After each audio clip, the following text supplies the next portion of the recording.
What's up, world? This is Brad from Project Build Stuff, and today we're building this awesome brass and wood spice rack.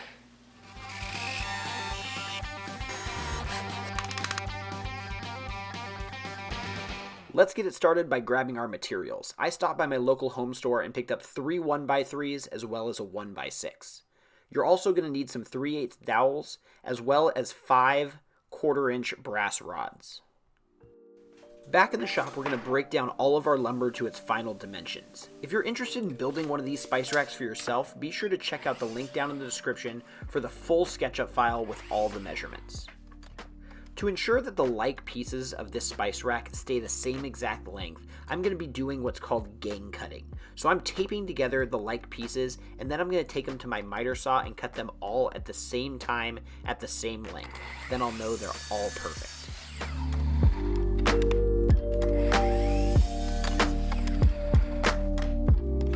The wider 6-inch boards are going to be used at the top of the spice rack to hold cookbooks, but I'm going to use the same method to cut them to length.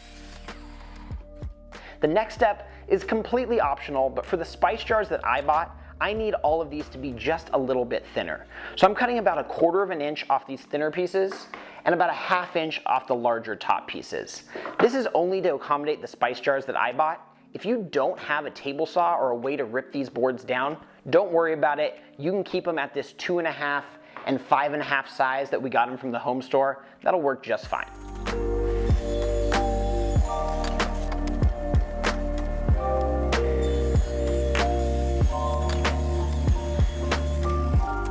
Okay, all the pieces are cut to their final size, and I like to lay them out on the table like this so I can see and make sure everything's fitting together correctly. It is, but I'm really happy I did this because I was about to start drilling everything together when I realized I still need to make the recesses to accept our brass rod. The brass rod is going to be captured between the 2 sides of the spice rack, and we need to drill holes in order to accept that.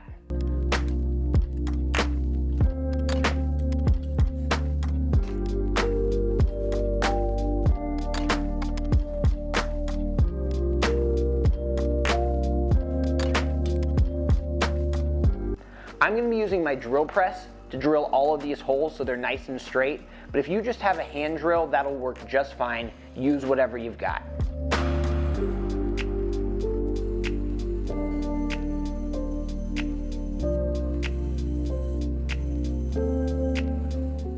Okay, let's start getting this thing put together. The first thing we need to do is drill our pocket holes. I want to hide those pocket holes as much as possible. So on the smaller lower shelves, I'm going to put the pocket holes on bottom so you can't see them. And then for the top shelf where the cookbooks are going to go, the pocket holes will go on top so the cookbooks will cover them up when they're on top. I think that'll work pretty well, and you shouldn't be able to see them when we're done.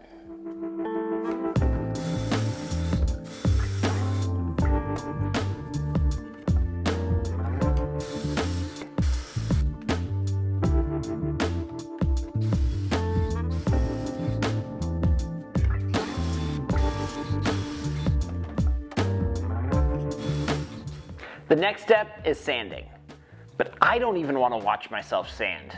I'm definitely not going to make you guys watch. So instead, that's better. Nice and smooth. Let's get to assembly.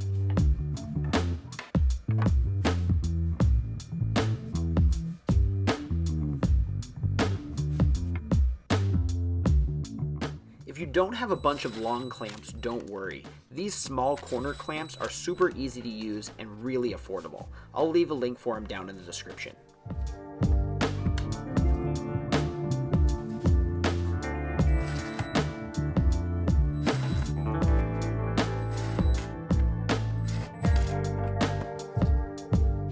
Once we have our 3 shelves attached to our side, we're going to install our brass rod in those recesses we drilled earlier, and then we're going to attach our second side.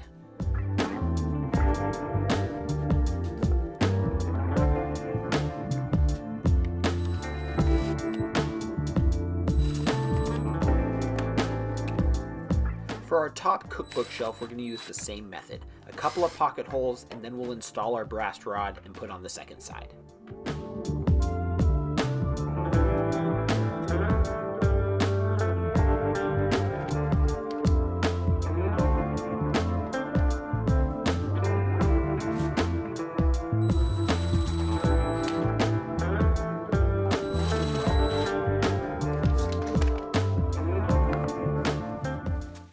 Okay, our top and bottom are fully assembled and I'm really happy with them, but before we put them together, I want to fill all of our pocket holes in with our 3/8 dowel that we bought. This will make it look a lot cleaner without all those big holes all over our project. Let's do it. Instead of using store-bought pocket hole plugs, we're going to use our 3/8 dowel instead. We're going to glue them in place with a little bit of CA glue and then hammer them home. Using this method is way more cost effective and will leave us with a much nicer finish in the end.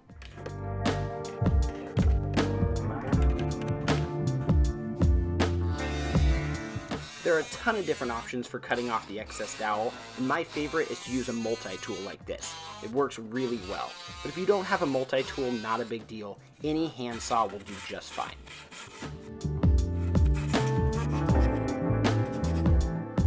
And then you just need to sand it smooth.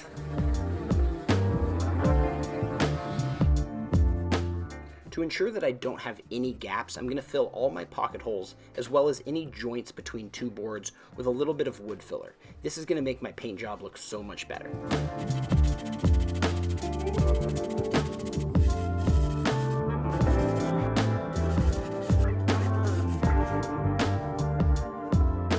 Our last step before paint is to attach our top and bottom together. It's much easier to fill those pocket holes and sand with these two detached, so I saved this step for the end.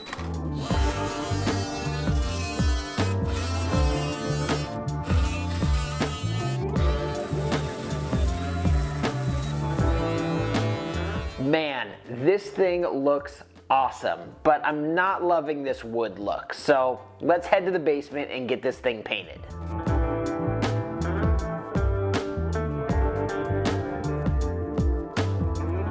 Whenever I'm painting raw wood like this, I always like to put down a coat of primer first, which is the gray you're seeing, to get a nice smooth finish before I put my final coat of paint on.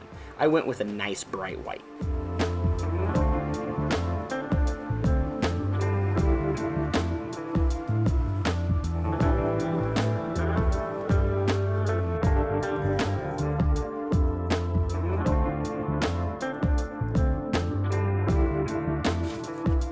It's finally time to get this spice rack hung up on the wall, and I'm so excited to see how it looks. I'm going to be using some of these 30-pound super simple wall hangers to get this thing hung.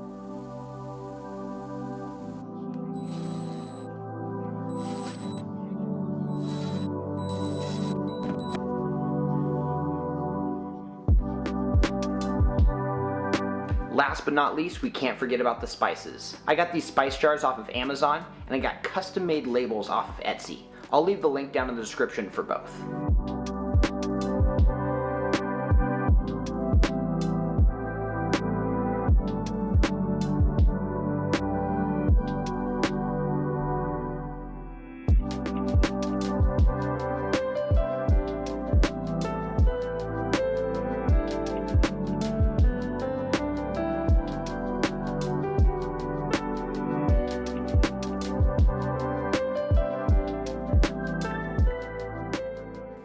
And there it is. This thing is beautiful, and it's really just an eye-catching centerpiece for my whole kitchen. I can't wait to be enjoying this thing for years to come.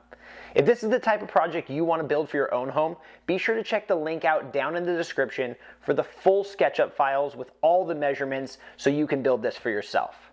If you like what you saw here today, be sure to subscribe so you can see all my future projects. And until next time, it's your turn. Go build stuff.